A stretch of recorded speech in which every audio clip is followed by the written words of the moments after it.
Dagdagan mo ang dosis, Leandro. Hindi na tayo pwedeng maghintay ng matagal. Kailangan na siyang mawala bago pa man ang groundbreaking ng pantalan sa susunod na buwan. Kapag naabutan pa yan ng media, masisira ang imahe ng pamilya. Ang mga salitang iyon ay hindi sigaw. Ang mga iyon ay binigkas sa isang malamig at kaswal na tono. Tila ba ang pinag-uusapan lamang nila ay ang pagtatapon ng isang lumang piraso ng muebles na hindi na bumabagay sa sala. Nakatayo ako sa labas ng pintuan ng library, naninigas ang buong katawan habang hawak-hawak ang mabigat na tray ng kare-kare. Ito ang paborito niyang ulam. Gumising ako ng 4:00 ng madaling araw para lang dikdikin ang mani at palambutin ang buntot ng baka dahil anniversary namin ngayon, 15 taon. Akala ko, ang niluluto ko ay isang regalo ng pagmamahal. Pero ang hindi ko alam, ang inihahanda ko pala ay ang huling hapunan para sa sarili kong libing. Muntik nang dumulas ang tray mula sa aking mga daliri na puno ng maliliit na paso at hiwa mula sa pagluluto. Ang init ng palayok ay tumatagos sa tela ng pot holder pero wala akong maramdaman kundi ang yelo na sumaksak sa aking dibdib. Napatingin ako sa aking mga kamay na naging magaspang sa kakalaba, kakakuskos ng sahig at kakaalaga sa pamilyang ito. Ang akala kong sakit ng ulo na ilang buwan ko nang iniinda, ang paglalagas ng aking buhok na akala ko ay dahil lamang sa stress at pagtanda, at ang pamamanhid ng aking mga paa tuwing umaga. Biglaang nagkaroon ng malinaw at nakakasilaw na sagot ang lahat ng yon. Hindi ako may sakit, hindi ako minamalas. Unti-unti nila akong pinapatay. Naramdaman ko ang pag-ikot ng aking sikmura. Tila gusto kong isuka ang lahat ng pagmamahal at sakripisyo na ibinuhos ko sa loob ng bahay na ito. Gusto kong pumasok sa loob. Gusto kong ibato sa kanila ang mainit na sabaw ng kare-kare. At gusto kong sumigaw hanggang sa mabasag ang mga mamahaling kristal sa estante. Pero hindi ko ginawa. Ang 15 taon ng pagiging sunod-sunuran ay nagturo sa akin ng isang bagay na mas mapanganib kaysa sa galit, ang katahimikan. Huminga ako ng malalim, pilit na pinakalma ang nanginginig kong tuhod at dahan-dahang umatras pabalik sa kusina. Kung gusto nila akong mamatay, hindi ko ibibigay sa kanila ang kasiyahang makita akong gumuho. Bumalik ako sa dining area na may pekeng ngiti na kasing tigas ng porselana. Inayos ko ang mga kubyertos, pinakinis ang gusot sa mantel, at siniguradong perpekto ang pagkakaayos ng mga bulaklak. Maya-maya pa ay lumabas na sila mula sa library.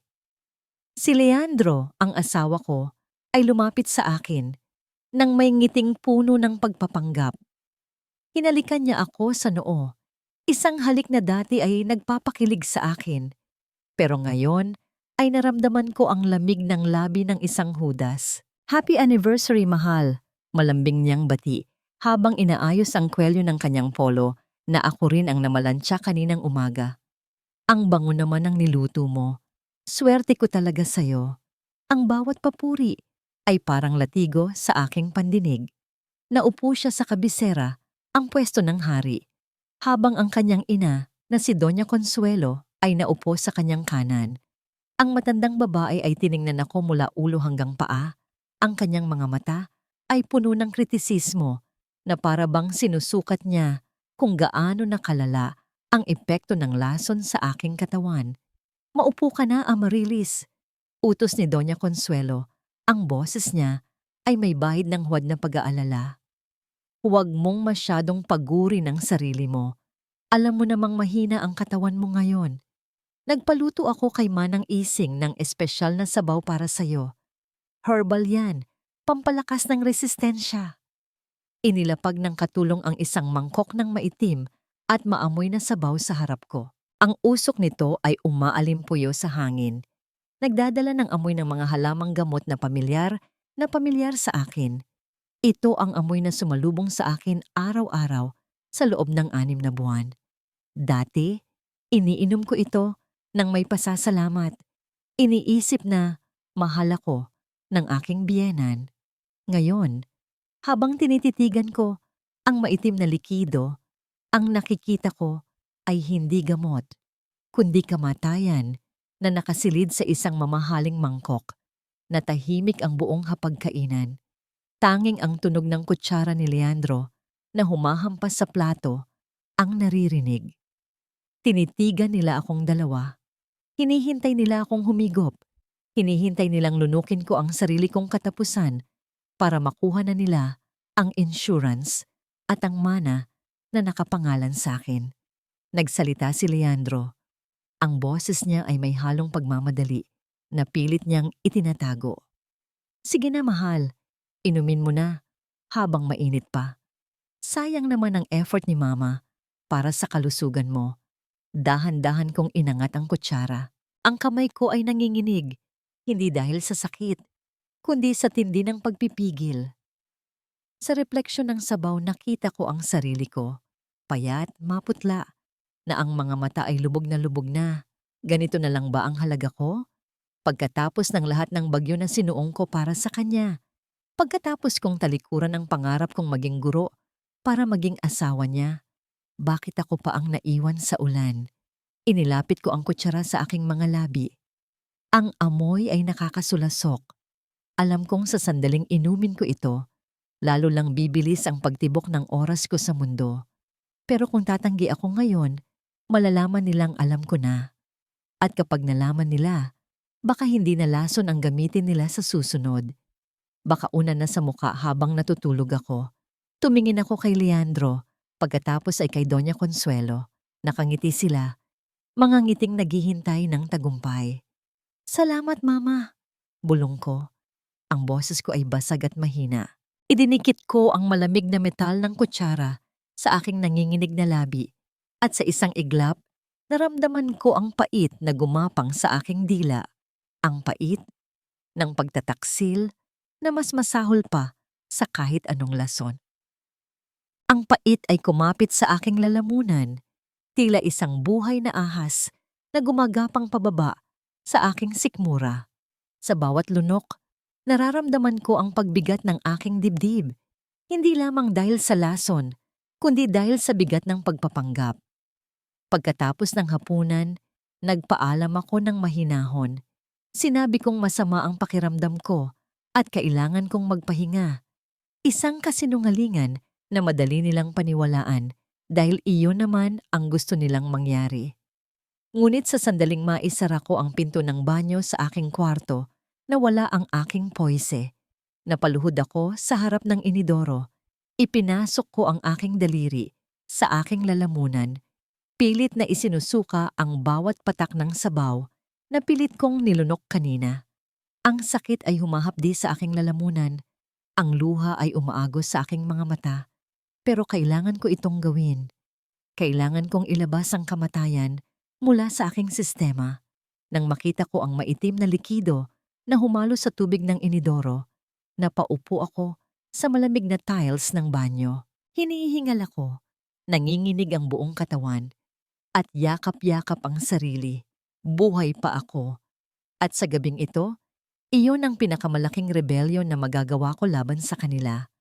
Nang maghating gabi, at siguradong mahimbing na ang tulog ni Leandro at ng kanyang ina, dahan-dahan akong lumabas ng kwarto. Ang bawat hakbang ko sa makintab na sahig ay maingat. Tila ako isang magnanakaw sa sarili kong pamamahay. Tinungo ko ang home office ni Leandro, ang silid na tinatawag niyang santuaryo, kung saan bawal akong pumasok para hindi ko raw magulo ang kanyang mahahalagang dokumento. Ngayon, alam ko na kung bakit bawal. Hindi dahil makalat ako, kundi dahil masyadong marumi ang kanyang itinatago. Binuksan ko ang pinto ng dahan-dahan. Ang liwanag ng buwan ay tumatagos sa bintana. Nagbibigay ng sapat na ilaw para makita ko ang kanyang kalat sa mesa. Hinalughog ko ang basurahan sa ilalim ng kanyang mesa. Alam kong tamad si Leandro. Hindi siya nagugupit ng papel bago magtapon. At tama ako.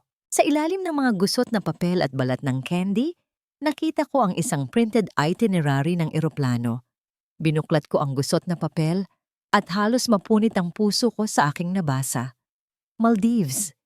Isang linggo sa isang pribadong villa na nagkakahalaga ng higit pa sa kinikita ng isang guro sa loob ng 10 taon. At ang mga pangalan sa tiket, Leandro Velez at Selena Montoya. Ang petsa ng pag-alis ay sa makalawa, 2 araw pagkatapos ng aking inaasahang pagkamatay.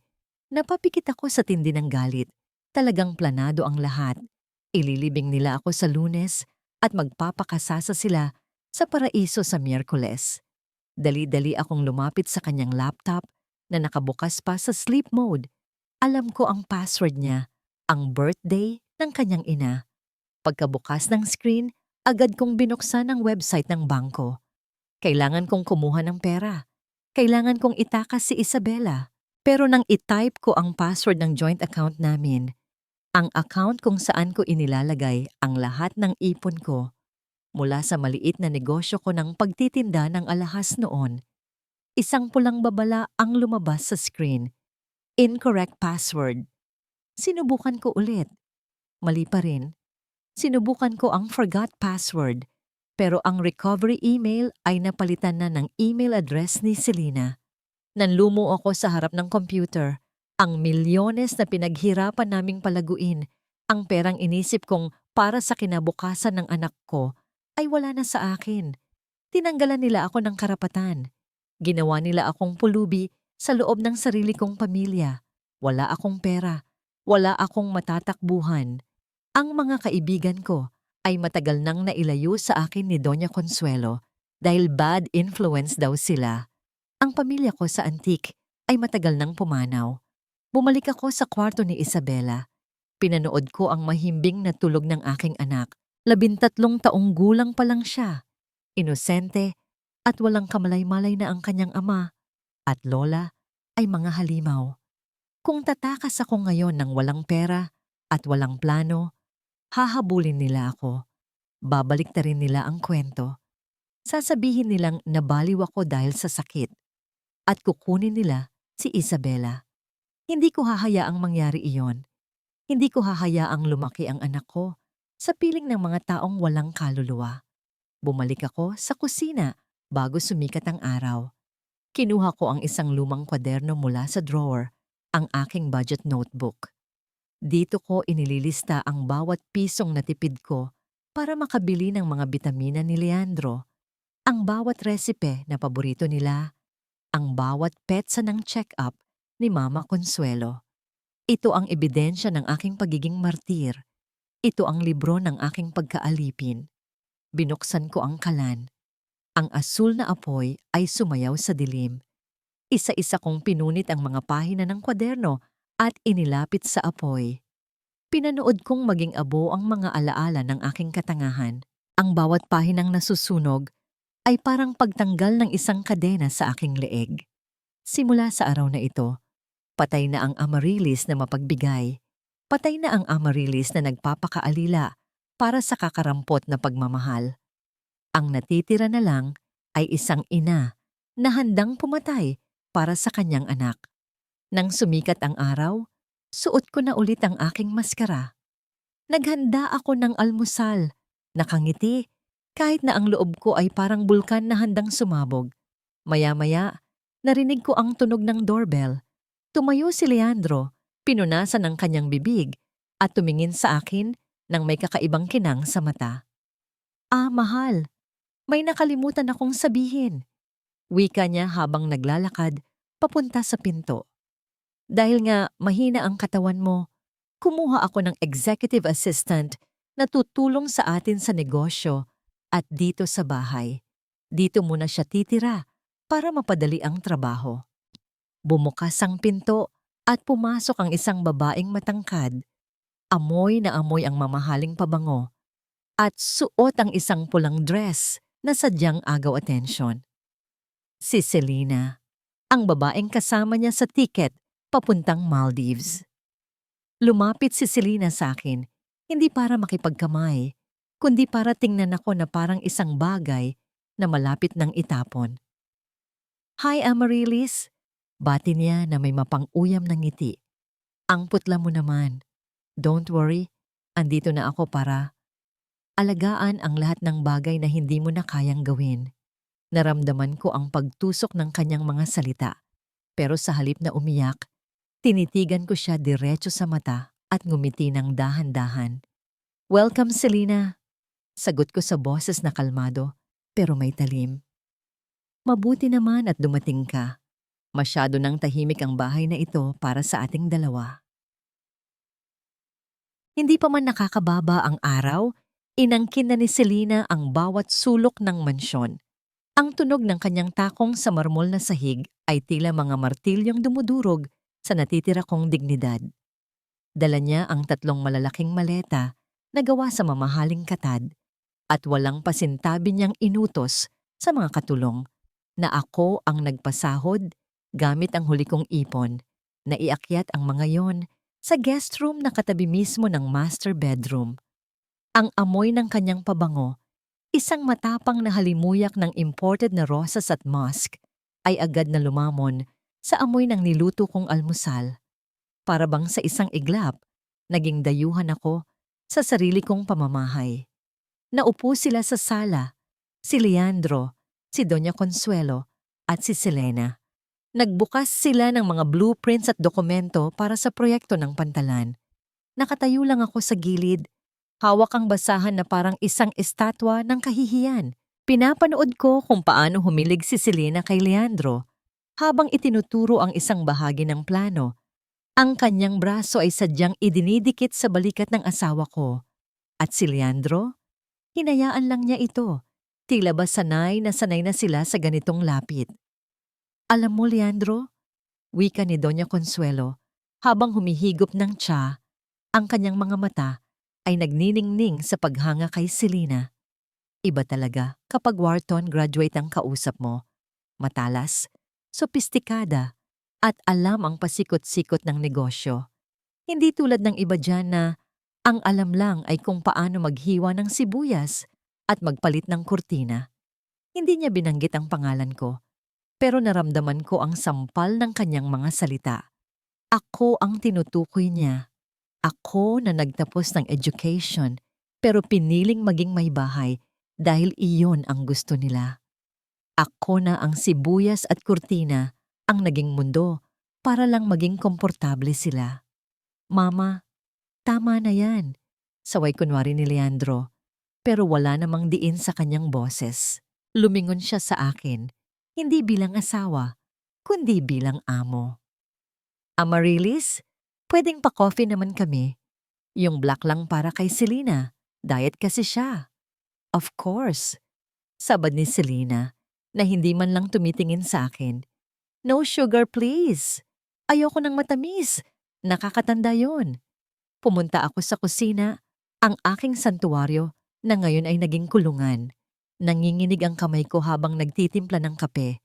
Gusto kong lagyan ito ng asin. Gusto kong duraan. Pero naalala ko si Isabela. Kailangan kong maging matatag. Kailangan kong maging masunurin hanggang sa makuha ko ang ebidensya. Inabot ko ang garapon ng kape. Itim. Mapait. Tulad ng budhi nila. Pinuno ko ang mga tasa ng mainit na tubig. Sa bawat patak, ibinuhos ko ang aking puot. Dinala ko ang tray pabalik sa sala.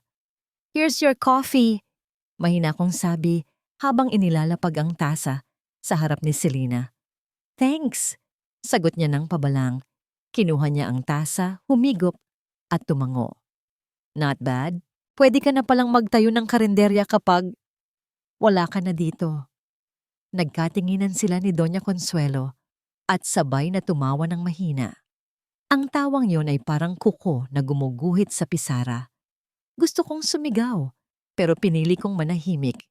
Dahil sa pagkakataong yon, napansin ko ang isang bagay. Ang bag ni Selena.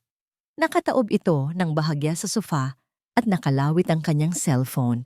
Umiilaw ito. May mga notifications na pumapasok. Excuse me, biglang tayo ni Selena. Magre-retouch lang ako sandali. Masyadong mainit ang kape, pinawisan ako. Naglakad siya patungo sa powder room sa ibaba. Naiwan si Leandro at Doña Consuelo na abala sa pagtatalo tungkol sa budget. Ito na ang pagkakataon ko. Nagpanggap akong nagpupunas ng mesa sa gilid ng sofa. Ang puso ko ay kumalabog ng malakas sa aking dibdib. Dinig na dinig ko ito sa aking mga tainga. Dahan-dahan, habang hindi sila nakatingin, inusog ko ang aking katawan para matakpan ang paningin nila sa bag. Ang kamay ko, na sanay sa gawaing bahay, ay naging mabilis at magaan. Hinablot ko ang cellphone ni Selena. Nakalak ito, pero bumungad sa screen ang isang notification mula sa Viber. Isang pangalan ang agad na kumuha ng atensyon ko dahil pamilyar ito. Attorney Inigo, we need to talk. My client found inconsistencies in the land title transfer. Attorney Inigo? Gabriel Inigo? Siya ang sikat na abogado na tumutulong sa mga inaapi. Bakit ka-text siya ni Selena? At anong land title transfer? Ibig sabihin ba nito ay inililipat na nila ang mga titulo ng lupa na pamana ng magulang ko para kay Isabela? Kinilabutan ako. Hindi lang buhay ko ang kinukuha nila, pati na rin ang kinabukasan ng anak ko. Kailangan kong mabasa ang buong mensahe. Kailangan kong malaman ang passcode niya. Sinubukan kong hulaan. Birthday ni Leandro? Mali. Biglang tumunog ang takong ni Selena papalabas ng banyo. Natataranta. Akmang ibabalik ko na sana ang cellphone sa bag nang marinig ko ang boses na nagpapatigil ng mundo ko. Anong ginagawa mo sa gamit ng bisita ko? Nilingon ko si Doña Consuelo. Nakatayo siya sa likuran ko. Ang kanyang muka ay puno ng puot at hinala. Ang kanyang mga mata ay nanlilisik at ang kanyang kamay ay nakataas. Akmang dadapo sa aking pisngi. Natigilan ako. Hawak ko pa rin ang cellphone. Huli sa akto. Magnanakaw, duro niya sa akin. Ang boses ay matinis at puno ng lason. Hindi ka na nga marunong makisama. Magnanakaw ka pa? Akin na yan. Akma niyang aagawin ang telepono at sa sandaling iyon, alam kong tapos na ang pagpapanggap ko. Ito na ang katapusan ng aking pananahimik. Ang salitang magnanakaw ay umalingaw-ngaw sa buong sala. Mas masakit pa kaysa sa sampal na inaasahan ko. Pero sa halip na yumuko at umiyak gaya ng dati, naramdaman ko ang isang kakaibang lamig na bumalot sa aking utak.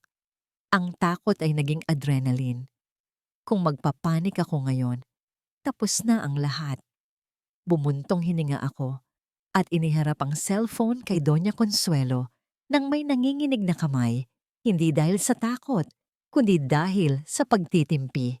Pasensya na po, Mama, sabi ko sa pinakamahina at pinakainosente kong boses. Kanina pa po kasi umiilaw at nagba-vibrate. Akala ko po may emergency. Ibibigay ko lang sana kay Selena.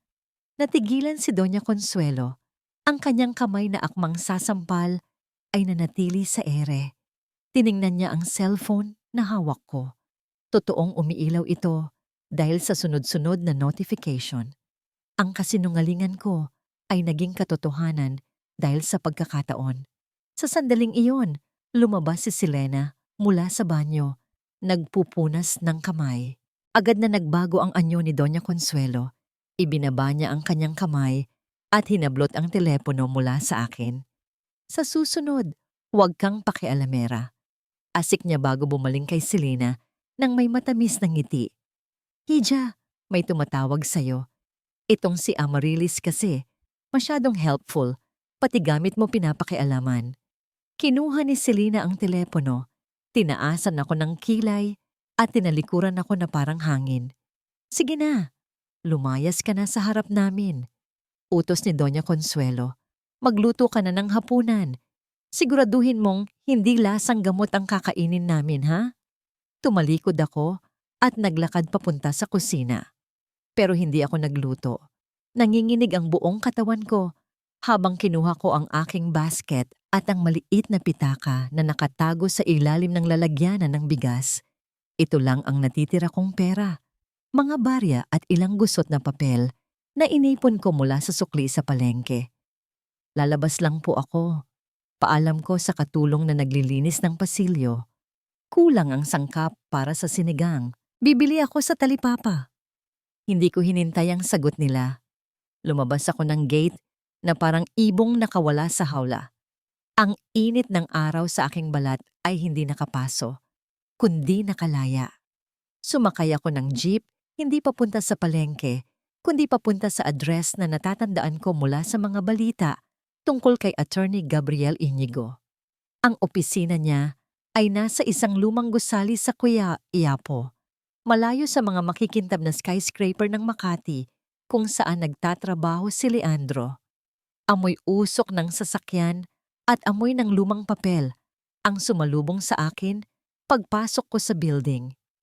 Maraming tao sa labas ng pinto niya, mga magsasaka, mga inang umiiyak, mga taong gusgusin.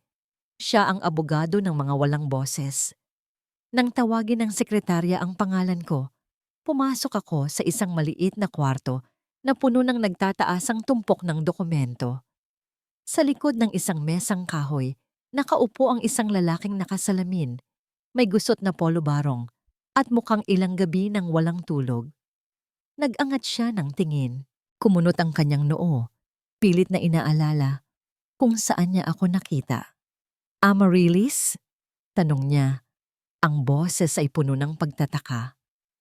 Amaryllis Sullivan? Yung student council secretary noong college? Tumango ako at sa unang pagkakataon, sa loob ng mahabang panahon, naramdaman kong may nakakakilala pa rin sa akin bilang ako. Hindi bilang asawa ni Leandro. Gabriel. Ang boses ko ay basag. Kailangan ko ng tulong mo. Sumandal siya sa upuan. Ang profesional na anyo ay napalitan ng pag-aalala. Anong nangyari? Nabasa ko ang tungkol sa asawa mo. Ang sabi nila masaya at ako. Putol ko sa kanya. Lumapit ako sa mesa at ipinatong ang aking mga kamay sa ibabaw nito. Tingnan mo. Tinitigan niya ang aking mga kamay. Ang aking mga kuko ay may mga puting guhit na pahalang, Miron's lines. Ang dulo ng aking mga daliri ay nangingitim ng itim. At nang hawiin ko ang buhok ko, isang kumpol ng hibla ang sumama sa aking palad. Nanlaki ang mga mata ni Gabriel bilang abogado na humawak ng maraming kaso ng pang-aabuso. Alam niya ang mga senyales. Arsenic! Bulong niya, ang muka ay namutla sa galit. Nilalason ka nila. Alam ko, sagot ko. At doon na tumulo ang mga luhang kanina ko pa pinipigil. Si Leandro, si Doña Consuelo, at ngayon, kasabwat na nila si Selena. Nakita ko ang pangalan mo sa cellphone niya. Gabriel, anong kinalaman mo sa kanila? Huminga ng malalim si Gabriel at kumuha ng isang panyo mula sa kanyang bulsa. Iniabot niya ito sa akin. Isang simpleng gawain ng paggalang na hindi ko naramdaman mula sa asawa ko sa loob ng maraming taon. Si Selena ay representative ng isang kumpanya na gustong umangkin sa lupa ng mga kliyente ko sa probinsya. Paliwanag niya. Tinatakot niya ako, pero hindi ko alam na konektado siya sa'yo, sa asawa mo. Diyos ko, Amaryllis, kailangan na nating pumunta sa pulisya ngayon din. Hindi. Mabilis kong sagot, hinawakan ko ang braso niya. Hindi pwede. Wala pa akong sapat na ebidensya. Hawak nila si Isabela. Kung gagalaw ako ngayon, itatago nila ang anak ko. At wala akong pera, Gabriel. Wala akong laban sa impluensya nila. Tinitigan niya ako. Nakikita ang desperasyon sa aking mga mata. So anong plano mo? Hahayaan mong patayin ka nila? Kailangan nilang isipin na nagtatagumpay sila. Madiin kong sabi. Kailangan nilang makita na namamatay ako. Tutulungan mo akong pikein ang lahat, Gabriel. Kailangan ko ng mga gamot na kokontra sa lason. Pero magpapanatili ng mga sintomas. Kailangan kong umarte hanggang sa huling hininga. Matagal siyang natahimik. Ang tunog lamang ng electric fan ang naririnig sa kwarto.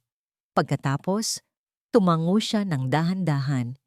Delikado ang hinihingi mo, sabi niya. Pero may kilala akong doktor na mapagkakatiwalaan. Gagawin natin ito, Amaryllis. Hindi ka na nag-iisa. Umalis ako sa opisina niya na may dalang pag-asa. May kakampi na ako. May plano na ako. Mabilis akong bumalik sa bahay bago magdilim. Pumasok ako sa pinto. Bit-bit ang basket ng gulay para sa aking palusot. Tahimik ang sala. Walang tao. Dumiretso ako sa kusina para ilapag ang mga gamit. Pero pagpasok ko, napatigil ako. Ang dugo ko ay tila naging yelo sa aking mga ugat. Sa mesa ng kusina, nakaupo si Isabela, ang aking anak. Nasa harap niya ang isang mangkok na may maitim na sabaw. Ang parehong sabaw na ibinigay sa akin kagabi. Ang gamot ni Doña Consuelo. Hawak ni Isabela ang kutsara at nakataas na ito sa kanyang bibig. Anak, wag! Sigaw ko. Napatingin sa akin si Isabela, gulat na gulat. Sa likod niya, nakatayo si Doña Consuelo, nakangiti habang nakahalukip-kip. Oh, andyan ka na pala, sabi ng biyenan ko. Ang boses ay matamis na parang pulot pero nakamamatay. Ayaw mo kasing inumin ang sabaw mo kanina, kaya ibinigay ko na lang sa apo ko. Sayang naman, di ba? Pampalakas din ito ng resistensya. Nakita ko ang itim na likido na dumampi sa labi ng anak ko. Huwag! Ang sigaw ko ay parang kulog na bumasag sa katahimikan ng kusina. Sa isang iglap, tinalon ko ang distansya sa pagitan ko at ni Isabela. Hindi ko na inisip ang sasabihin nila. Hindi ko na inisip ang aking maskara. Ang tanging nasa isip ko ay iligtas ang aking anak. Hinampas ko ang kamay ni Isabela. Ang mangkok ay tumilapon sa ere. Umikot ito ng dahan-dahan sa aking paningin bago bumagsak sa sahig. Kumalat ang matinis na tunog ng nabasag na porselana sa buong bahay, kasabay ng pagtilamsik ng maitim na sabaw sa makintab na tiles. Ang amoy ng herbal na lason ay agad na sumingaw, masangsang at nakakasulasok. Mama, sigaw ni Isabela. Gulat na gulat at nanginginig ang boses. Napauurong siya, takot na nakatingin sa akin. Bakit mo ginawa yon? Hinihingal ako. Ang dibdib ko ay parang sasabog. Tiningnan ko ang aking mga kamay. Nanginginig pa rin ang mga ito. Tiningnan ko si Doña Consuelo. Ang kanyang mukha ay hindi nagpapakita ng gulat, kundi ng isang madilim na kasiyahan. Nakuha niya ang gusto niya. Ang palabasin akong baliw sa harap ng anak ko. Diyos ko po. Sigaw ni Doña Consuelo na dali-daling lumapit kay Isabela at niyakap ito na parang protektor. Nakita mo na ba ang sinasabi ko, apo? Ang mama mo. Hindi na talaga maganda ang takbo ng isip niya. Pati pagkain mo, itinatapon niya. Hindi. Bulong ko. Pilit na inaabot si Isabela. Anak, makinig ka. Marumi yung sabaw. May nakita akong ipis. Oo, may ipis na nahulog. Napakababaw na palusot. Alam ko. Pero paano ko sasabihin sa kanya na nilalason siya ng sarili niyang lola? Tumingin sa akin si Isabela. Ang kanyang mga mata ay puno ng luha at pagdududa. Ma, wala namang ipis eh. Pagod ka lang ba? O totoo ang sinasabi ni Lola na nababaliw ka na? Ang tanong na yon ay parang punyal sa aking puso. Sa loob ng ilang buwan, unti-unti nilang nilason hindi lang ang katawan ko, kundi pati na rin ang isipan ng anak ko laban sa akin. Isabela, halika na sa kwarto ko. Malambing na utos ni Doña Consuelo habang inaakay ang bata palayo. Hayaan mo na ang mama mo dyan. Delikado siyang kasama ngayon. Baka kung ano pa ang magawa niya sa'yo. Gusto kong sumigaw. Gusto kong hilahin ang anak ko pabalik. Pero nakita ko ang takot sa mga mata ni Isabela. Kung magwawala ako ngayon, lalo lang mapapatunayan na baliw ako. Kaya pinanood ko silang maglakad palayo. Habang ako ay naiwan sa gitna ng kusina, nakatayo sa ibabaw ng mga basag na porselana at lason na kumakalat sa sahig. Nang gabing iyon, hindi ako natulog. Ang bawat minutong lumilipas ay parang bombang tumitiktak. Alam kong hindi na ako pwedeng maghintay. Kapag nakuha nila ng tuluyan ang loob ni Isabela, wala na akong babalikan. Nagpa siya akong gawin ang isang bagay na matagal ko nang hinala. Tuwing hating gabi, nakikita kong pumapasok si Doña Consuelo sa silid dalanginan, ang prayer room sa dulo ng pasilyo na puno ng mga antigong santo. Palagi siyang may dalang envelope at palagi siyang lumalabas na parang nabunutan ng tinik. Hinintay kong tumahimik ang buong bahay. Hinubad ko ang aking tsinelas para walang lumikha ng tunog ang aking mga yapak. Dahan-dahan, binuksan ko ang pinto ng prayer room. Ang amoy ng kandila at sampagwita ay bumungad sa akin. Nakatitig sa akin ang mga mata ng mga santo. Tila hinuhusgahan ang aking panghihimasok, pero wala akong panahon para sa takot. Dumiretso ako sa altar, sa likod ng malaking imahe ng Santo Niño. Dito ko siya madalas makita na may kinakapa. Kinapa ko ang likod ng estatwa. May guwang. At sa loob nito, may naramdaman akong papel. Hinila ko ito. Isang lumang brown envelope na naninilaw na sa tagal. Nanginginig ang kamay kong binuksan ito sa ilalim ng liwanag ng buwan. Isang DNA test result. PETSA. 13 taon na ang nakakaraan. Binasa ko ang mga pangalan. Subject 1, Luis Velez, deceased. Subject 2, Isabella Sullivan. Probability of paternity, 99. 90% na paupo ako sa sahig. Tinakpan ko ang aking bibig para pigilan ang hagulgol na gustong kumawala. Si Luis, ang panganay na anak ni Doña Consuelo na namatay sa aksidente bago pa ako nagpakasal kay Leandro. Siya ang ama ni Isabela. Bumalik ang alaala ng nakaraan. Nakita ko ang isang sanggol na iniwan sa tapat ng ampunan kung saan ako nag-volunteer noon. Walang umaako, walang may gusto. Inampun ko si Isabela, minahal ko siya bilang tunay na anak. At nung nakilala ko si Leandro, tinanggap niya kami. Ang akala ko, tinanggap niya ang anak ng iba. Yun pala, alam nila. Alam nilang lahat. Si Isabela ay hindi ampon o anak sa labas. Siya ang nag-iisang apo na may dugong beles. Siya ang tunay na tagapagmana ng yaman ni Luis na hawak ngayon ni Doña Consuelo bilang trustee. Kaya pala gusto nila akong mamatay. Ako ang legal guardian ni Isabela. Kapag nawala ako, mapupunta sa kanila ang kustodya at makukuha nila ang trust fund ng bata na nagkakahalaga ng bilyon-bilyon. Hindi lang nila kami nilalason dahil sa galit. Nilalason nila kami dahil sa kasakiman. Ginawa nilang palaboy ang sarili nilang kadugo. At nung inalagaan ko ito, ako pa ang naging sagabal. Hayop kayo. Bulong ko sa hangin. Ang luha ko ay napalitan ng apoy. Mga demonyo kayo. Dali-dali kong itinago ang dokumento sa loob ng aking damit. Kailangan kong makaalis. Kailangan kong gisingin si Isabela at sabihin sa kanya ang totoo. Kahit hindi siya maniwala, kailangan kong subukan. Tumayo ako at humarap sa pinto. Pero huli na. Bumukas ang pinto ng prayer room. Isang anino ang humarang sa liwanag. Si Leandro. Nakatayo siya doon. Suot ang kanyang silk pajamas, pero ang kanyang mukha ay walang bahid ng antok. Sa kanyang kanang kamay, may hawak siyang isang bagay na kumikislap sa dilim. Isang hiringgilya, isang syringe na puno ng malinaw na likido. Sabi ko naman sa'yo, Mama. Wika ni Leandro, hindi sa akin, kundi sa taong nasa likuran niya. Lumabas si Doña Consuelo mula sa dilim, nakangiti ng matipid. Masyadong pakialamera ang asawa ko. Hindi na siya makakapaghintay sa natural na epekto ng lason. Isinara ni Leandro ang pinto at nilock ito.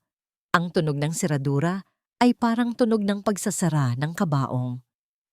Leandro, umatras ako hanggang sa mapasandal ako sa altar. Alam ko na. Alam ko na kung sino si Isabela. Tumawa siya ng mahina, isang tawang walang kalamaman-laman. E di mas mabuti. At least, mamamatay kang alam mong hindi na sayang ang pag-aalaga mo sa pamangkin ko. Salamat sa pagpapalaki sa kanya para sa amin, Amarilis. Pero tapos na ang kontrata mo. Humakbang siya palapit. Itinataas ang hiringgilya. Huwag kang mag-alala. Bulong niya. Masakit lang to sa simula.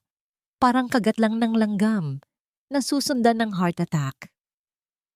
Wala akong matatakbuhan. Nasa likod ko ang pader. Nasa harap ko ang kamatayan. Ang takot ay may amoy. Ito ay amoy ng kalawang at gamot. Humahalo sa amoy ng kandila.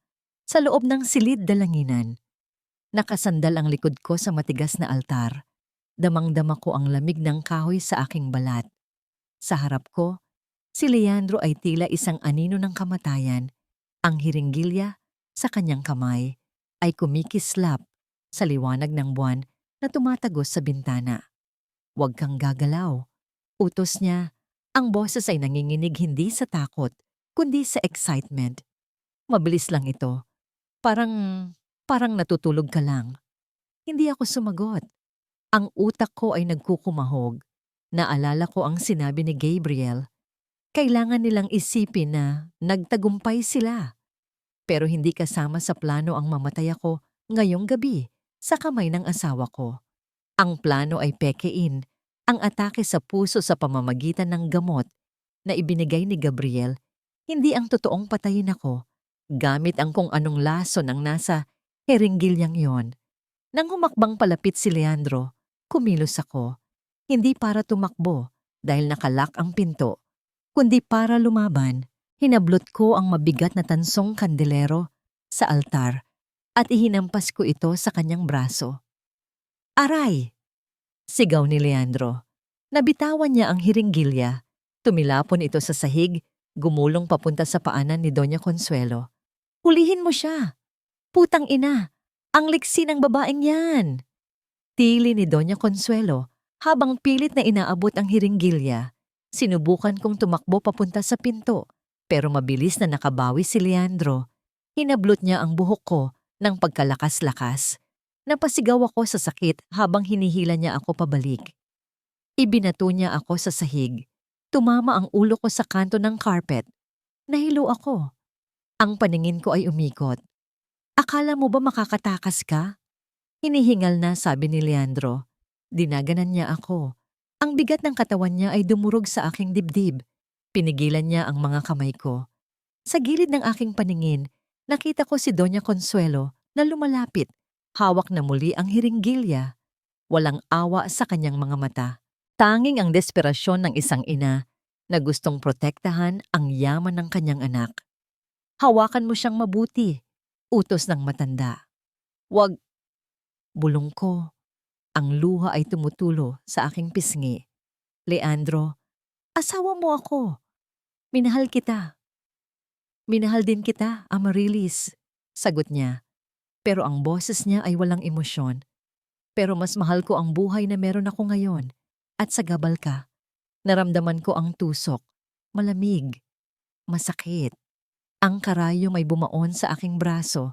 Naramdaman ko ang pagpasok ng likido sa aking ugat. Isang mainit na agos na mabilis na kumalat patungo sa aking puso. Ayan, bulong ni Doña Consuelo habang tinatanggal ang hiringgilya. Tapos na. Tinulak ako ni Leandro palayo at tumayo sila. Naiwan akong nakahiga sa sahig, habol ang aking hininga. Una, naramdaman ko ang apoy. Ang dugo ko ay parang naging asido. Ang puso ko ay kumalabog. 1, 2, 3, na parang gustong kumawala sa aking dibdib. Pagkatapos, ang paninikip. Para bang may invisible na kamay na sumasakal sa aking puso. Pinipiga ito hanggang sa wala ng dugo ang makadaloy. Napahawak ako sa aking leeg. Hindi ako makahinga. Ang hangin ay ayaw pumasok. Tumawag ka na ng ambulansya. Narinig kong utos ni Doña Consuelo. Ang boses niya ay parang nanggagaling sa ilalim ng tubig. Sabihin mo, inatake siya sa puso. Umiiyak ka dapat, Leandro. Galingan mo ang acting mo. Oo, Mama. Ako na ang bahala. Ang paningin ko ay nagsimulang magdilim. Ang mga anino sa kwarto ay humahaba. Nilalamon ng liwanag. Nakita ko ang mukha ni Isabela sa aking isipan. Ang ngiti niya noong bata pa siya. Ang yakap niya. Anak, patawad. Hindi kita na ipagtanggol. Ang huli kong narinig ay ang tunog ng sirena sa malayo at ang pekeng pag-iyak ng asawa ko habang niyuyugyog ang wala ng lakas kong katawan.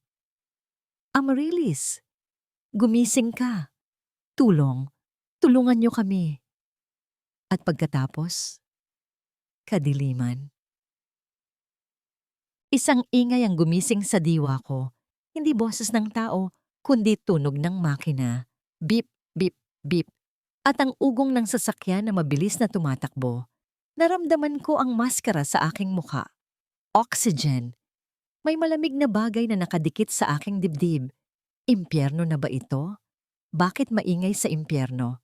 Nawawala ang pulso. Ihanda ang defibrillator. Clear! Isang kuryente ang dumaan sa katawan ko. Napadilat ako ng bahagya. Nakita ko ang kisame ng ambulansya. May dalawang lalaking nakauniporme ng puti. Ang isa sa kanila ay yumuko sa akin. Tinanggal niya ang oxygen mask ng sandali. Tinitigan niya ako sa mata. Mrs. Velez, naririnig niyo po ba ako? Bulong niya. Sinubukan kong tumango pero hindi ko kaya. Ako po si Benjo. Kasama po ako ni Attorney Gabriel. Mabilis niyang bulong habang may itinuturok na bagong gamot sa aking IV line. Yung itinurok sa inyo ng asawa niyo, potassium chloride yun. Papatayin dapat kayo noon. Pero ito ang antidote. Kakayanin niyo to? Kumapit kayo. Gabriel! Ang pangalan na yon ay parang angkla sa gitna ng bagyo. Pero kailangan nating palabasin na patay na kayo. Patuloy ng paramedic habang ibinabalik ang maskara. Pagdating sa ospital, ide-declare kayong dead on arrival. Si Dr. Santos na ang bahala sa loob. Siya ang pipirma. Magtiwala kayo. Naramdaman ko ang pagbagal ng takbo ng puso ko, pero hindi dahil sa lason, kundi dahil sa gamot na pampakalma. Ang sakit sa dibdib ko ay unti-unting nawawala. Pinapalitan ng matinding antok. Huminto ang ambulansya, bumukas ang pinto. Dalian nyo, wala nang pulso ang pasyente. Sigaw ni Benjo, umaarte para sa mga taong nasa labas. Naramdaman ko ang pagtulak sa stretcher. Ang hangin sa labas ay malamig. Narinig ko ang mga yabag ng takbo at narinig ko ang boses ni Leandro na tumatakbo sa tabi ng stretcher. Mahal ko. Doc, gawin niyo ang lahat. Parang awa niyo na. Napakagaling niyang artista. Muntik na akong maniwala. Ipinasok kami sa emergency room. Ang mga ilaw sa kisame ay mabilis na dumaan sa paningin ko. Silaw. Dilim. Silaw dilim. Hanggang sa huminto kami sa isang kwarto. Isinara ang kurtina. Lumapit ang isang doktor. Isang babaeng may edad na. Seryoso ang mukha. Tiningnan niya ako. Pagkatapos ay tumingin kay Benjo. Tumango si Benjo. Huminga ng malalim ang doktor. Tumingin siya sa monitor na ngayon ay nagpapakita ng isang tuwid na linya. Babe! Binuksan niya ang pinto kung saan naghihintay si Leandro. Pumikit ako at pinigilan ng paghinga. Ito na. Ito na ang pinakamalaking role na gagampanan ko sa buong buhay ko. I'm sorry, Mr. Velez. Sabi ng doktor sa malungkot na boses. Ginawa namin ang lahat. Time of death. 3:45 ng madaling araw. Narinig ko ang hagulgol ni Leandro. Isang hagulgol ng tagumpay na nakatago sa anyo ng pagdadalamhati. At sa dilim ng aking nakapikit na mga mata, sa wakas, napangiti ako sa loob-loob ko. Magdiwang ka na ngayon, Leandro. Dahil bukas, ang bangkay na nilikha mo ang siya mismong huhukay ng libingan mo. Puti. Puro puti ang nakikita ko sa screen ng iPad. Puting mga rosas, puting mga kurtina, at isang puting kabaong na pinalilibutan ng mga gintong palamuti. Napakaganda ng aking burol. Daig pa nito ang kasal namin ni Leandro noong kami ay nagsisimula pa lamang. Kung hindi ko lang alam ang katotohanan, baka pati ako ay maniwala na ang babaeng nakahimlay dyan ay minahal ng lubos. Nasa isang safe house ako na pag-aari ni Gabriel nakaupo sa isang silyang tumba-tumba habang nakabalot ng makapal na kumot. Buhay ako, pero ang pakiramdam ko ay isang multo na nanonood sa sarili niyang katapusan. Naka-livestream ang aking lamay sa social media page ng kumpanya ni Leandro. A tribute to a loving wife, iyon ang pamagat. Nakakasuka. Nakita ko si Leandro sa screen. Nakasuot siya ng itim na suit na gawang Italyano. Ang buhok ay maayos na maayos at ang kanyang mukha ay larawan ng isang broken-hearted husband. Nakatayo siya sa tabi ng kabaong, tinatanggap ang pakikiramay ng mga kongresista, business partners, at mga kilalang tao. Panay ang punas niya ng panyo sa kanyang mga mata na wala namang luha. Ang husay niya. Kung may award lang para sa pinakamagaling na kriminal, panalo na siya. Sa likuran niya, nakita ko si Selena. Nakasuot din siya ng itim, pero ang tabas ng kanyang damit ay sadyang nagpapakita ng kurba ng katawan. Hindi siya lumalapit kay Leandro kapag may kamera, pero nakikita ko ang mga pasimple niyang tingin, ang mga ngiti na pilit niyang itinatago sa likod ng pamaypay. Para silang mga buwitre na nag-aabang sa bangkay, sabik na paghati-hatian ang mga naiwan ko. Pero ang dumurog sa puso ko ay hindi ang pagpapanggap nila, kundi ang nakita ko sa isang sulok. Si Isabela. Nakaupo ang anak ko sa pinakadulong row ng mga upuan, malayo sa karamihan. Nakayuko siya, yakap-yakap ang sarili. Walang lumalapit sa kanya, walang umaakbay. Ang lola niya ay abala sa pakikipagbeso sa mga mayayamang donya. Ipinagmamalaki kung gaano kagarbo ang kabaong na pinili niya. Ang tatay niya ay abala sa pagpapa-interview sa TV Patrol. Ang anak ko, mag-isa siyang lumuluha para sa ina na akala niya ay iniwan na siya. Gusto kong basagin ang screen. Gusto kong sumigaw na, "Buhay ako, anak! Andito lang si mama." Napahawak ako sa dibdib ko. Ang sakit ay mas matindi pa kaysa sa lason. Bumukas ang pinto ng kwarto at pumasok si Gabriel. Dala niya ang amoy ng kape at masamang balita. "Kamusta ang pakiramdam mo?" Tanong niya habang inilalapag ang tray ng pagkain sa mesa. "Para akong nasa impyerno, Gabriel." Sagot ko nang hindi inaalis ang tingin sa screen. "Tingnan mo sila. Nagdiriwang sila. Para sa kanila, hindi lamay to. Victory party to." Umupo si Gabriel sa tapat ko. Seryoso ang mukha niya. "May mas malala pa akong ibabalita, Amarilis, at kailangan mong maging matatag." Tumingin ako sa kanya. "Ano yon? May mas lalala pa ba dito?" Naglabas siya ng isang folder. "May source ako sa loob ng mansyon. Kaninang umaga, habang nasa punerarya ang katawan mo, nag-utos si Doña Consuelo sa mga katulong. Napalunok ako. Anong inutos niya? Pinalinis na nila ang kwarto mo.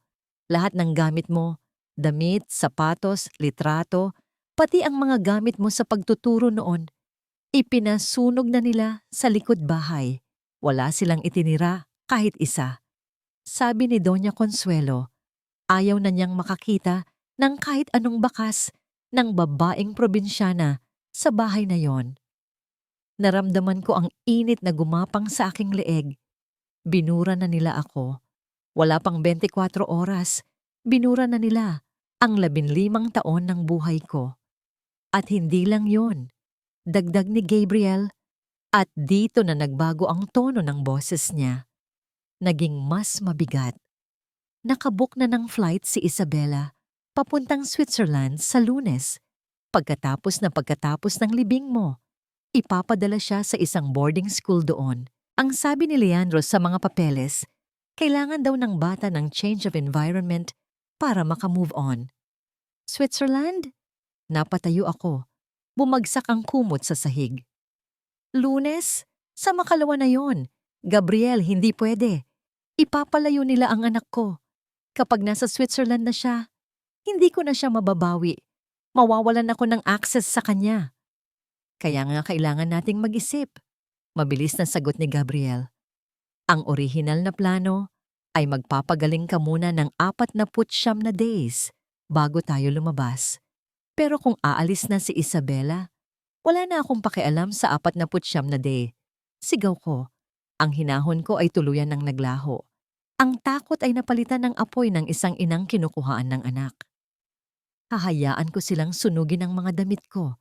Hahayaan ko silang lustayin ang pera ko. Pero hindi ko hahayaang ilayo nila si Isabela sa akin kahit isang araw. Lumapit ako sa bintana. Nakita ko ang refleksyon ko sa salamin. Payat, maputla. Pero ang mga mata ko ay nag-aapoy. Gabriel! Tawag ko sa kanya nang hindi lumilingon. Anong oras ang libing bukas? 3:00 ng hapon, sa Memorial Park. Huminga ako ng malalim. Ang hangin ay tila nagbago. Hindi na ako ang biktimang nagtatago. Ihanda mo ang sasakyan. Utos ko. Ang boses ko ay matigas at buo. At tawagan mo ang mga kaibigan mo sa media. Yung mga hindi kayang bayaran ng pera ng mga Veles. Anong balak mo? Tanong ni Gabriel, bagaman nakikita ko sa mukha niya na alam na niya ang sagot. Tumingin ako ulit sa screen kung saan nakita kong hinawakan ni Selena ang kamay ni Leandro nang pasimple habang wala nang nakatingin. Gusto nila ng palabas, di ba? Bulong ko. Gusto nila ng drama? Pwes, ibibigay ko sa kanila ang pinakamagandang eksena sa balat ng lupa. Pinatay ko ang iPad. Nagdilim ang screen. Hindi ako maghihintay ng 49 na days. Babalik ako bukas. Sasabayan ko ang pagbaba ng kabaong ko sa lupa. Tumingin ako kay Gabriel at ngumiti. Isang ngangiti na walang bahid ng saya, kundi puno ng pangako ng paghihiganti. Maghanda ka, Leandro, dahil bukas, ang biyudo mong masaya ay magiging balo ng sarili niyang bangungot. Mainit. Tila nakikisama ang panahon sa impyernong itinatago ng pamilya Velez. Ang sikat ng araw sa Manila Memorial Park ay nakakasilaw, tumatalbog sa mga itim na payong at sa makintab na ibabaw ng aking kabaong. Nakaparada ang sasakyan namin ni Gabriel sa di kalayuan, nakatago sa likod ng malaking puno ng acacia. Mula sa tintadong bintana, kitang-kita ko ang huling yugto ng kanilang palabas. Daan-daang tao ang dumalo. Mga empleyado, mga business partners, mga kaibigan na ni minsan ay hindi ko nakakape. Lahat sila ay nakasuot ng itim o puti, mga kulay ng pagluluksa. Pero ako, tiningnan ko ang sarili ko sa salamin ng kotse. Nakasuot ako ng isang damit na pulang-pula, ang kulay ng dugo, ng apoy at ng buhay na pilit nilang kinitil. Handa ka na ba? Tanong ni Gabriel. Nakahawak ang kamay niya sa door handle. Ang mga mata niya ay puno ng pag-aalala at excitement. Sa likod namin, nakahanda na ang isang van ng mga pulis at ilang piling media na tinawagan niya. Kanina pa, sagot ko. Ang puso ko ay kumakalabog, hindi sa takot, kundi sa gigil. Simulan na natin ang tunay na seremonya. Sa labas, nakita kong umakyat si Leandro sa maliit na entablado sa tabi ng hukay. Hawak niya ang mikropono. Ang mukha niya ay basa ng pawis at peking luha. Amarilis. Simula niya, ang boses ay nanginginig sa emosyon. Siya ang ilaw ng aming tahanan, ang babaeng walang ibang hangad, kundi ang pagsilbihan ng pamilya. Hindi ko matanggap na wala na siya. Kung pwede ko lang ibigay ang buhay ko para sa kanya, gagawin ko. Napuno ng yakan ng paligid. Nakita ko si Doña Consuelo na nagpapahid ng mata gamit ang lace na panyo habang ang kabilang kamay ay mahigpit na nakahawak sa braso ni Isabela. Ang anak ko ay nakayuko. Ang mga balikat ay yumuyugyog sa tunay na iyak. Paalam, mahal ko. Pagtatapos ni Leandro, hinding-hindi kita makakalimutan. Senyas na yon. Inilapit ng mga sepulturero ang mga tali para ibaba ang kabaong sa hukay. Ito na ang sandali ng kanilang tagumpay. Ang sandali na tuluyan na akong magiging alaala. Binuksan ko ang pinto ng kotse. Ang init ng hangin ang sumalubong sa akin, kasabay ng tunog ng aking takong na tumama sa sementadong daan. Klak, klak, klak. Ang tunog ay malinaw at matalim. humihiwa sa katahimikan ng sementeryo. Nagsimulang maglakad si Gabriel sa tabi ko.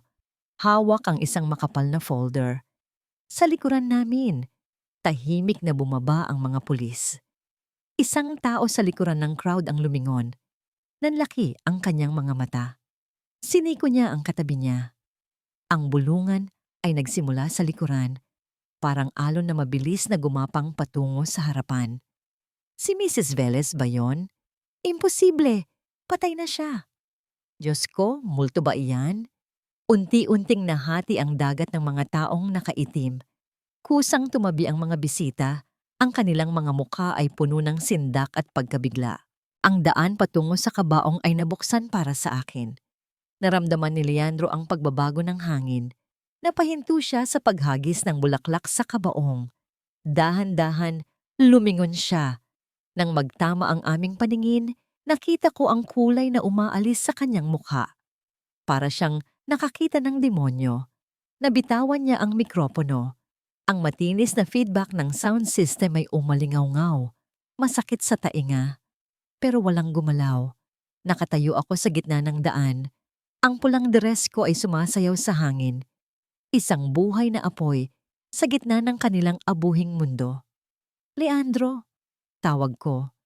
Ang boses ko ay hindi malakas. Pero dahil sa katahimikan, dinig ito ng lahat. Bakit parang nakakita ka ng multo? Hindi ba't sabi mo, ibibigay mo ang buhay mo para sa akin? Napahawak si Doña Consuelo sa kanyang dibdib. Muntik na siyang matumba. Pero nasalo siya ni Selena. Si Selena naman ay namutla. Ang kanyang mapagmataas na mukha ay napalitan ng takot. Lumapit ako. Bawat hakbang ay mabigat. Bawat hakbang ay para sa bawat patak ng laso na ipinainom nila sa akin. Mama! Ang tinig na yon ang nagpahinto sa akin. Si Isabela. Nakatingin siya sa akin. Ang mga mata ay puno ng pagkalito at pag-asa. Anak! Ngumiti ako sa kanya at sa sandaling iyon, naging malambot ang aking mukha. Andito na si Mama. Hindi kita iiwan. Amarilis? Nauutal na sabi ni Leandro. Umatras siya hanggang sa muntik na siyang mahulog sa hukay. Papaanong nakita kitang namatay? Ang doktor. Ang doktor na binayaran mo para pekin ang medical records ko noon? Putol ko sa kanya. Sayang, Leandro. Masyado kang nagtiwala sa pera mo. Nakalimutan mong may mga tao pa ring hindi nabibili. Inabot ko ang mikropono mula sa sahig. Humarap ako sa mga tao, sa mga kamera, na ngayon ay kumikislap na ng sunod-sunod. Magandang hapon sa inyong lahat. Bati ko ng may ngiting nagyayelo. Pasensya na kung naabala ko ang inyong pagdadalamhati, pero kailangan kong itigil ang libing na ito. Kasi, yung laman ng kabaong na yan, tinuro ko ang kabaong. Wala yang laman. Tulad ng puso ng asawa ko at ng biyenan ko. Isang malakas na bulungan ang sumabog sa paligid. Ang mga reporter ay nagtutulakan para makalapit. Anong ibig sabihin nito? Tili ni Doña Consuelo. Bumalik na ang kanyang tapang dahil sa hiya. Baliw ka. Nagpapanggap ka lang. Peke yan. Hulihin niyo ang babaeng yan. Hulihin. Tumawa ako ng mahina. Tama ka, Mama. May dapat hulihin ngayon. Sumenya si Gabriel. Lumapit ang mga pulis. Hawak ang warrant of arrest. Mr. Leandro Velez, Mrs. Consuelo Velez, at Miss Selena Montoya. Deklarasyon ng hepe ng pulisya habang ipinapakita ang papel. Kayo ay inaaresto sa salang frustrated parricide, falsification of documents, at attempted murder. Hindi totoo yan, sigaw ni Selena. Akmang tatakbo paalis, pero hinarang siya ng dalawang babaeng pulis.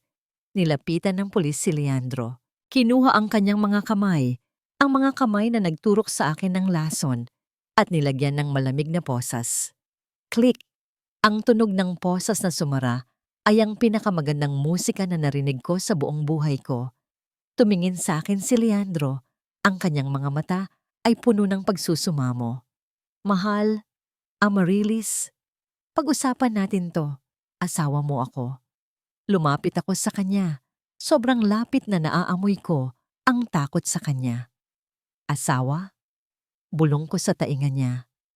Ang asawa mong si Amarilis ay pinatay niyo na kagabi. Ang nasa harap mo ngayon ay ang karma na hindi mo matatatakasan. Tumalikod ako habang kinakaladkad sila ng mga pulis. Ang mga sigaw ni Doña Consuelo, ang pagmamakaawa ni Leandro, at ang pagpupumiglas ni Selena ay naging ingay na lang sa likuran. Tumakbo palapit sa akin si Isabela. Niyakap niya ako ng mahigpit. Sobrang higpit na parang ayaw na niyang bumitaw habang buhay. Umiyak kami sa gitna ng sementeryo, sa ilalim ng mainit na araw, habang ang pulang damit ko ay nagniningning bilang simbolo ng aming bagong simula. Tapos na ang pagluluksa. Oras na ng paghuhukom. Ang presinto ay puno ng ingay, init at amoy ng lumang kape. Napakalayo sa air-conditioned na mansyon na kinalakihan ni Doña Consuelo. Nakaupo ako sa isang sulok, yakap-yakap si Isabela.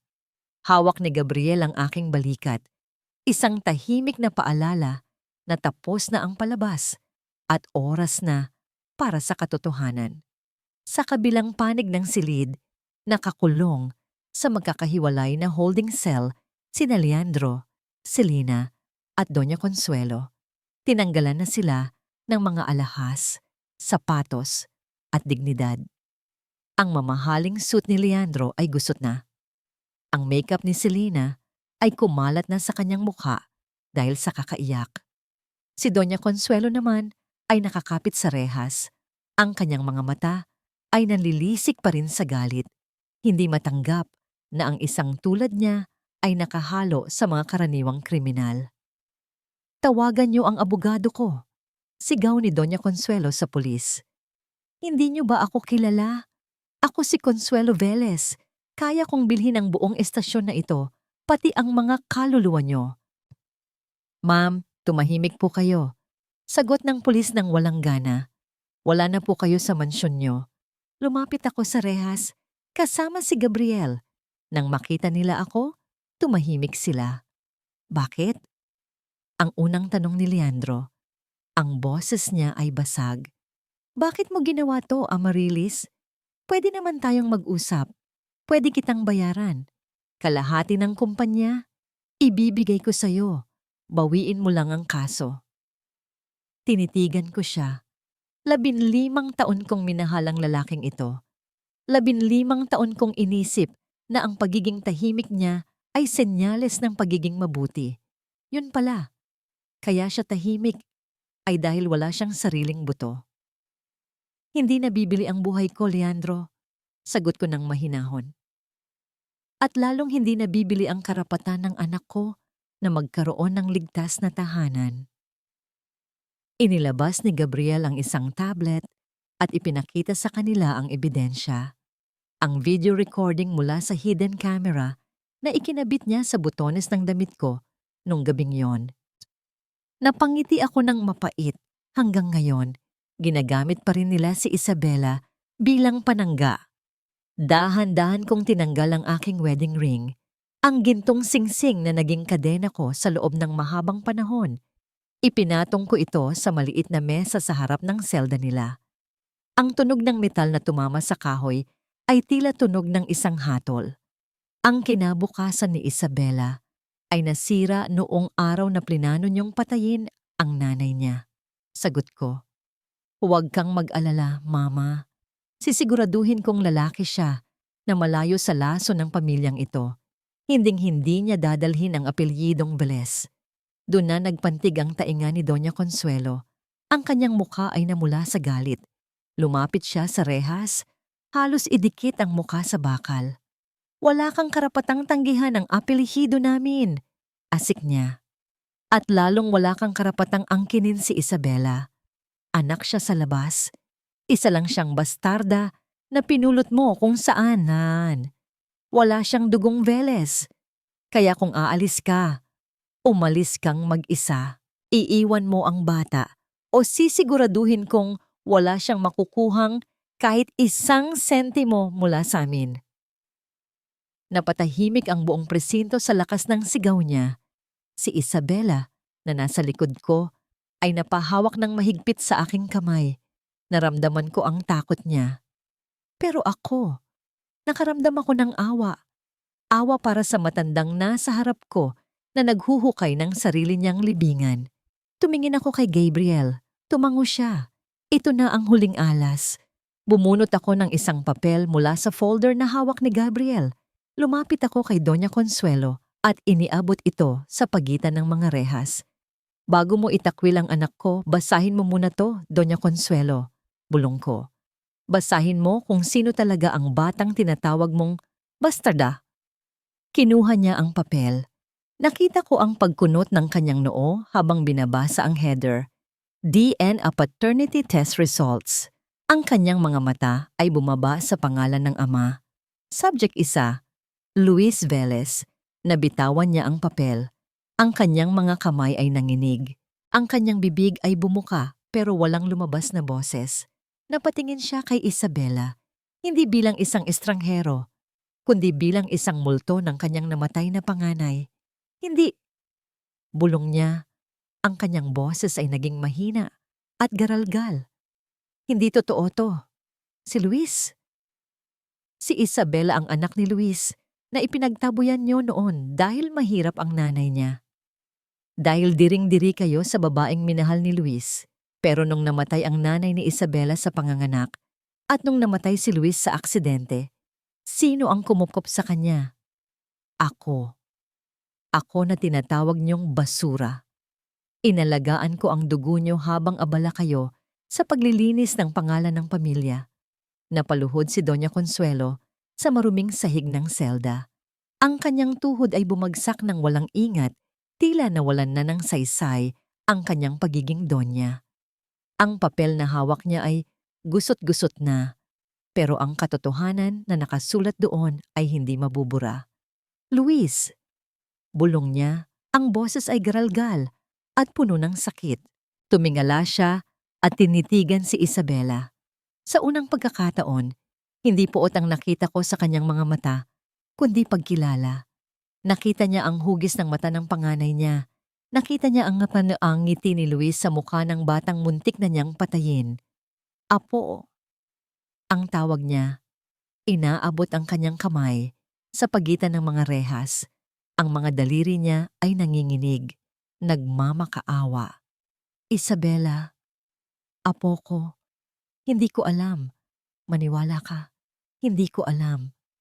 Napahakbang paatras si Isabela. Kumapit siya nang mahigpit sa likod ng aking damit. Ang takot sa kanyang mukha ay hindi napawi ng biglaang paglambot ng matanda.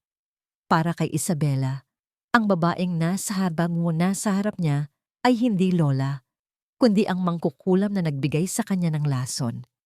Huwag kang lumapit sa kanya, madiin kong sabi. Humarang ako sa pagitan nila. Huwag mong gamitin ang salitang apo ngayon lang. Nawalan ka na ng karapatan nung oras na inutusan mo si Leandro na painumin siya ng lason para lang palabasin akong baliw. Pero Velez siya. Sigaw ni Doña Consuelo. Bumabalik ang kanyang pagiging dominante, pero ngayon ay may halong desperasyon. Dugo siya ng anak ko. Siya ang tagapagmana. Amarilis, ibigay mo siya sa akin. Aayusin ko ang lahat. Kukuha ako ng pinakamagagaling na abogado. Palalabasin natin kaagad ako dito para maalagaan ko siya. Napailing ako. Hanggang sa huli, sarili pa rin niya ang iniisip niya. Iniisip pa rin niya na maayos ng pera ang lahat. Hindi, Mama. Sagot ko ng mahina. Diyan ka natatanda. Diyan mo pagsisisihan ang bawat patak ng lason na ibinigay mo sa amin. Tinalikuran ko sila. Hinawakan ko ang kamay ni Isabela at ni Gabriel. Amarilis, wag mo akong talikuran. Akin ang batang yan. Ang tili ni Doña Consuelo ay umaalingaw-ngaw sa buong presinto, parang yak ng isang banshee na nawalan ng biktima. Si Leandro naman ay nakatulala lang sa isang sulok, bagsak ang balikat. Alam niyang tapos na ang lahat. Si Selena ay tahimik na umiiyak, nakaupo sa sahig, Sira na ang pangarap niyang maging Mrs. Velez. Ang palasyo ng mga Velez ay hindi lang gumuho. Ito ay naging abo. Akala ko ay tapos na ang drama sa presinto, pero sadyang mapaglaro ang tadhana. Bago pa kami makalabas ng pinto, narinig namin ang isang malakas na kalabog mula sa selda. Kasunod nito ay ang panik na sigaw ni Selena. "Tulong! Tulungan niyo kami!" Hindi siya humihinga. Lumingon ako. Nakahandusay si Doña Consuelo sa sahig, nangingisay. Ang kanyang bibig ay bumubula at ang kanyang mga mata ay nakatiririk. Ang stress, ang galit at ang shock ng katotohanan ay tila naging sobrang bigat para sa kanyang puso. Nagkagulo ang mga pulis. Tumawag sila ng medic, binuksan ang selda. Pinanood ko lang sila mula sa malayo.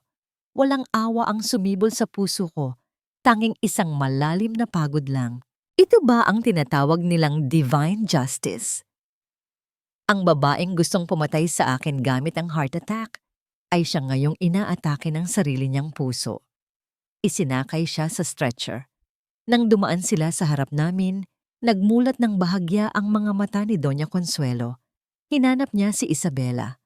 Ang kanyang kamay, na dati ay laging nakataas para manakit o magutos, ay lupaypay na nakalawit sa gilid ng stretcher. Ibinuka niya ang kanyang bibig, pilit na bumubigkas ng isang salita.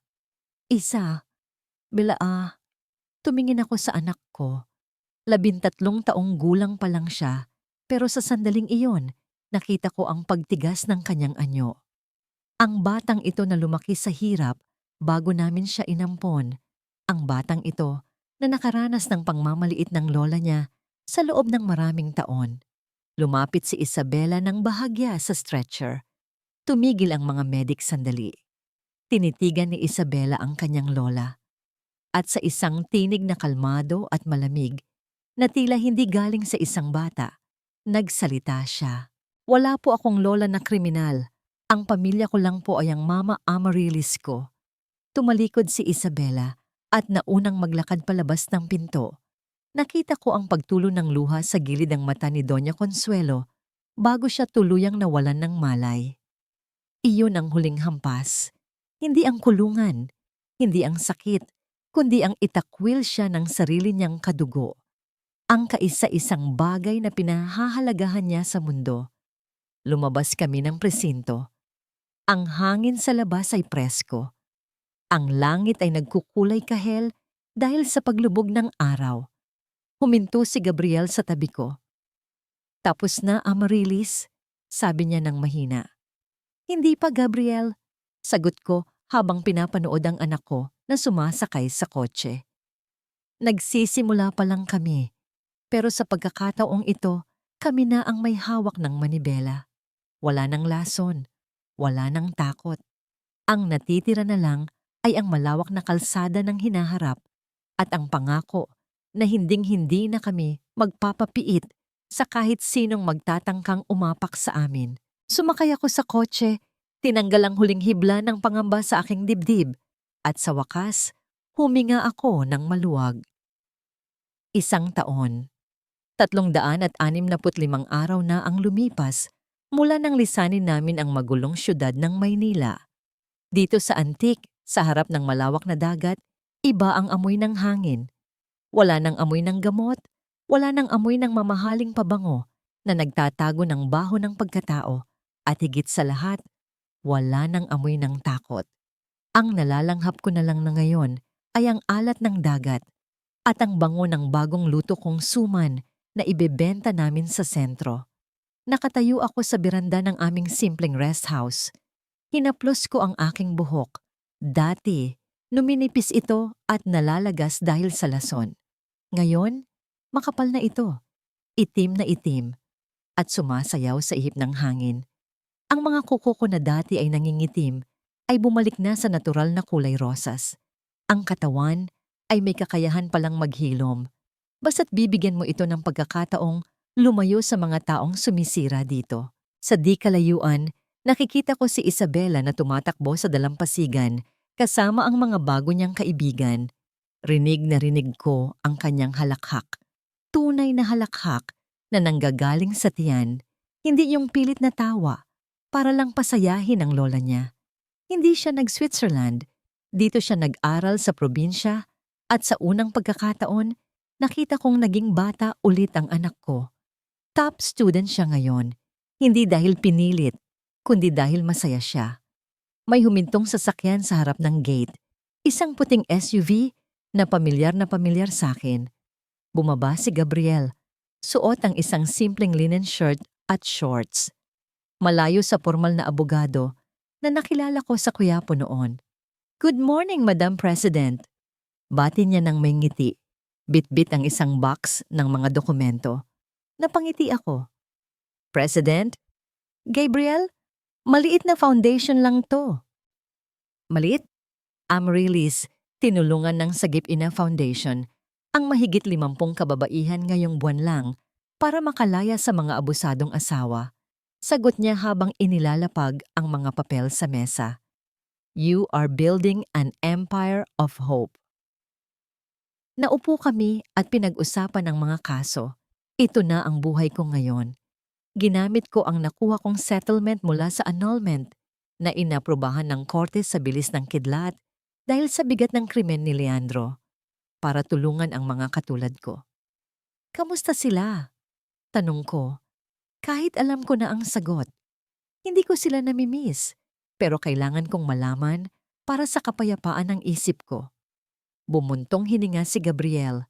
Si Leandro, nasa maximum security pa rin sa bilibid. Payat na siya, Amaryllis. At balita ko, siya naman ang binubuli ng mga gang sa loob. Karma is indeed digital. At si Mama? Nasa charity ward ng isang nursing home sa Cavite. Sagot niya ng mahina. Paralyzed ang kalahati ng katawan. Walang dumadalaw. Ang sabi ng mga nurse, madalas daw siyang tulala sa bintana. Binabanggit ang pangalan ni Isabela. Pero hanggang doon na lang yon. Wala nang gustong kumupkop sa kanya. Tumango ako. Wala akong naramdamang saya, pero wala ring awa. Ang naramdaman ko lang ay katarungan. Ang kalungkutan na nararamdaman niya ngayon ay ang parehong kalungkutan na ipinaramdam niya sa akin sa loob ng 15 taon. Patas na kami. Tumahimik kami sandali. Pinanood namin ang paglubog ng araw. Ang langit ay nagkulay kahel at lila. Isang pintang gawa ng Diyos na hindi kayang tapatan ng kahit anong yaman ng mga Veles. Naramdaman ko ang mainit na palad ni Gabriel na pumatong sa ibabaw ng kamay ko. Hindi siya namilit, hindi siya humigpit. Nakapatong lang, nag-aabang kung iaalis ko. Tiningnan ko siya. Si Gabriel, na naging sandalan ko nung panahong gumuguho ang mundo ko. Si Gabriel, na naghintay ng 1 taon nang walang hinihinging kapalit kundi ang makita akong ngumiti. Sa halip na alisin ang kamay ko, ibinaliktad ko ang aking palad at hinawakan ang kamay niya. Mahigpit. Napatingin siya sa akin gulat. "Handa ka na ba?" tanong niya. Ang boses ay puno ng pag-asa. "Hindi pa ako handang magpakasal ulit, Gabriel." Tapat kong sagot. Pero handa na akong maniwala na may mga lalaki pa ring marunong mag-alaga nang hindi nananakit. Ngumiti siya at pinisilang kamay ko. "Sapat na yon sa akin, Amaryllis. Sapat na yon." Muli kaming tumingin sa dagat. Ang mga alon ay patuloy sa paghampas. Hinuhugasan ang mga bakas ng kahapon sa buhanginan. Ako si Amaryllis Sullivan. Minsan akong naging biktima. Minsan akong nalason ng maling pag-ibig. Pero tulad ng bulaklak na ipinangalan sa akin, natutunan kong mamukadkad muli pagkatapos ng matinding taglamig. At sa wakas, ang puso ko ay hindi na tumitibok sa takot. Tumitibok na ito para sa sarili ko, para sa anak ko, at para sa isang bukas na ako mismo ang may hawak. Malaya na ako. At sa pagdampi ng hangin sa kanilang mga mukha, tuluyan ng tinangay ng dagat ang lahat ng pait ng kahapon. Nag-iiwan lamang ng pangako ng isang mapayapang bukas. Sa inyo, aming minamahal na tagapakinig, nananatili at dumamay kay Amaryllis mula sa unang patak ng lason hanggang sa kanyang muling pagbangon. Taos puso akong nagpapasalamat sa inyong oras at puso. Ang pagsulat ng kwentong ito ay naging isang napakalalim na emosyonal na paglalakbay para sa akin. Aaminin ko, may mga gabi na kailangan ko ring huminto sa pagsusulat at huminga ng malalim, lalo na sa mga tagpo kung saan tila walang katapusan ang pighati at kawalan ng pag-asa. Ang sakit na naramdaman ni Amaryllis ay tila tumagos din sa akin at alam kong marami sa inyo ang nakadama rin nito. Ang kwentong ito ay hango sa mga bulong ng realidad, mga kwento ng sakripisyo, ng pagkakadapa, at ng muling pagtayo na madalas nating naririnig sa mga ilaw ng tahanan. Alay ko ito sa bawat babaeng nagmahal ng lubos, naubos, pero nagawang buuin muli ang sarili.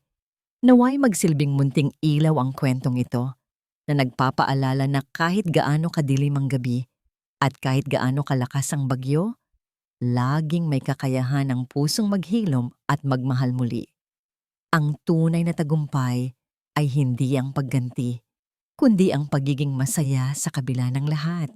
Kayo ba, mga kaibigan, kung kayo ang nasa sitwasyon ni Amaryllis, pipiliin niyo rin bang talikuran ang lahat ng yaman at karangyaan kapalit ng isang simpleng buhay na payapa? O mananatili kayo para angkinin ang kapangyarihan na nararapat sa inyo? Gustong-gusto kong marinig ang inyong mga saloobin at sariling kwento.